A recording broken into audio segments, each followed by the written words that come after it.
What type of mask should you wear? What symptoms should you look out for? And are you immune once you've had it? Today we will discuss all of this and more as we dive into everything you need to know about the novel coronavirus. But first, make sure you smash the like button for the YouTube algorithm. That would really help out my channel.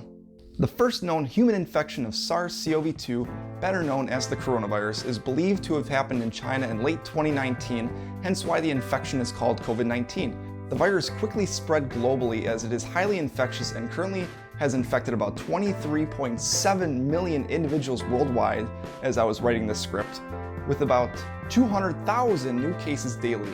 The US makes up about a quarter of total cases. Over the last month, the number of new cases in the US has dropped by about 50%, but we still need to practice safe social interactions. This means using face coverings and maintaining a little extra distance. So instead of leaving room for Jesus, make sure you actually leave a little bit of room for Buddha as well.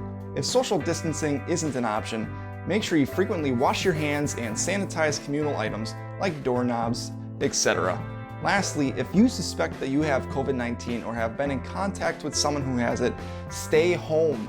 Probably the most important tool in the fight against the coronavirus is the use of masks. The coronavirus is an airborne virus that travels on water droplets when you cough, sneeze, or talk. Wearing a mask protects those around you as it catches the majority of water droplets. So which mask is best for you?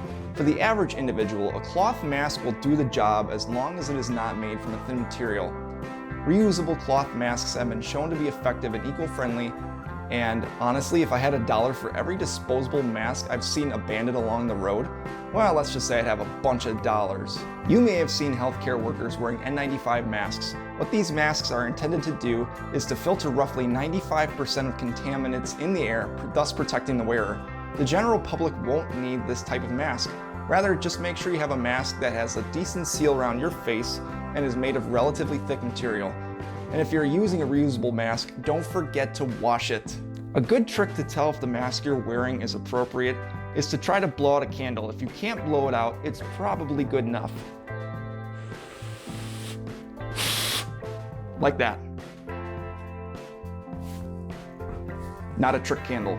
The next steps you should take to keep yourself and the people around you safe is to monitor your own body for any potential symptoms. The first symptoms that a lot of people experience are some degree of fever and coughing. However, it is important to note that you might not experience these symptoms and still carry the coronavirus. That's part of the reason this virus is so widespread. People can be asymptomatic or have very mild symptoms and not even realize they're a carrier. Some of the other symptoms you might experience are loss of taste or smell, fatigue, congestion, difficulty breathing, and the list goes on. It seems like new symptoms are being added each week. Alright, so let's say you've contracted COVID-19 and you've recovered. That makes you immune, right? Well, yes and no. Currently, there just isn't enough research to know if you're immune from reinfection, since this is a relatively new virus. However, some research suggests that you might have immunity from the virus for at least 3 months. What this means for a future vaccine is that we would probably need booster shots every 6 months, give or take, which really is just my guess, by the way. There isn't even a vaccine available to the public right now, and there might not be one until at least next year. 2020 has been such a bummer thanks to COVID, but I think we can really learn a lot about infectious diseases and how to properly respond to them. The world as we know it will never be the same.